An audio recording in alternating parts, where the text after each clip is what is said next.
فرمایا بلغوا عنا قومنا،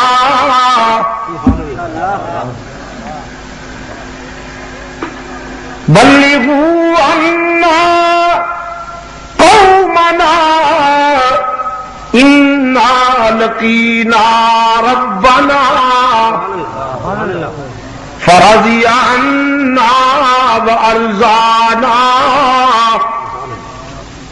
او اللہ کے فرشتوں، او ہمارا پیغام ہمارے محبوب تک لے جاؤ، ہماری قوم تک ہمارا پیغام پہنچاؤ۔ انا لقینا ربنا، ہم نے بیر مؤونہ پر اپنے رب سے ملاقات کی اور یہ ملاقات اتنی کامیاب ہوئی، فرضی عنا وارضانا، وہ ہم سے راضی ہو گیا، ہم اس سے راضی ہو گئے۔ تکبیر، شان صحابہ، شہادت صحابہ۔ ہم نے بیر مؤونہ پر اپنے رب سے وفا کر دی، ہم نے عشق کے تقاضے پورے کیے، ہم نے وفا میں کمی نہ کی، اس نے جزا میں کمی نہ کی۔ سرکار دو عالم صلی اللہ علیہ وسلم تک ان شہداء کا یہ پیغام پہنچا،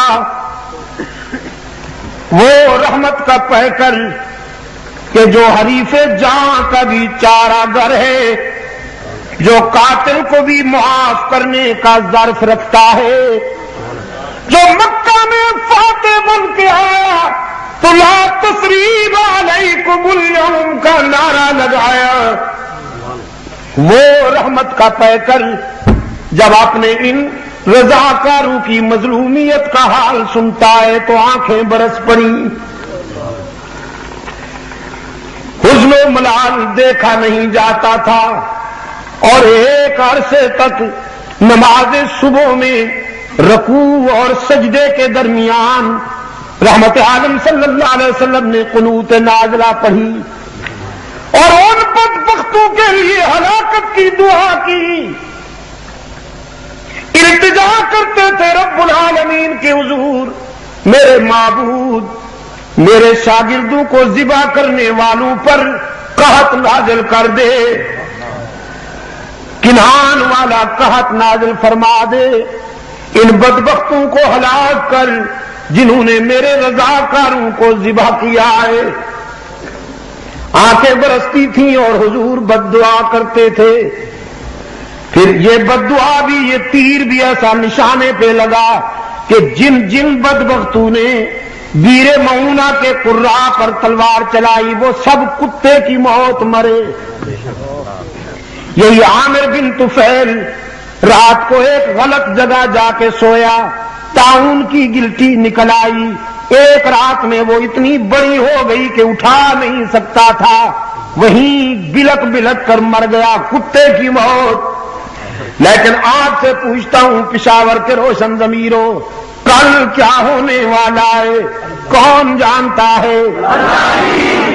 اگر میرے آقا کو یہ معلوم ہوتا کہ بیر مؤونہ پہ جا کر میرے رضاکاروں کو ذبح کر دیا جائے گا تو پوچھیے اپنے ضمیر سے اور بتائیے بھیجتے میرے آقا؟ اپنے ان 70 قاریوں کو بھیجتے؟ بھیجا میرے آقا نے، اس لیے کہ کل کی باتیں اس کے سوا کوئی نہیں جانتا، قانون ہے، قرآن کریم کا ضابطہ ہے، ما تدری نفس ماذا تکسب غدا، کل کیا ہونے والا ہے کون جانتا ہے؟ ہی پہ زور دے کر تاکہ بھی کے بیماروں کو شفائے کاملہ نصیب ہو جائے، دائیں بائیں بھی دیکھ کر کوئی چپ بیٹھا ہو تو اس سے بھی کہلوائیے کل کیا ہونے والا ہے کون جانتا ہے؟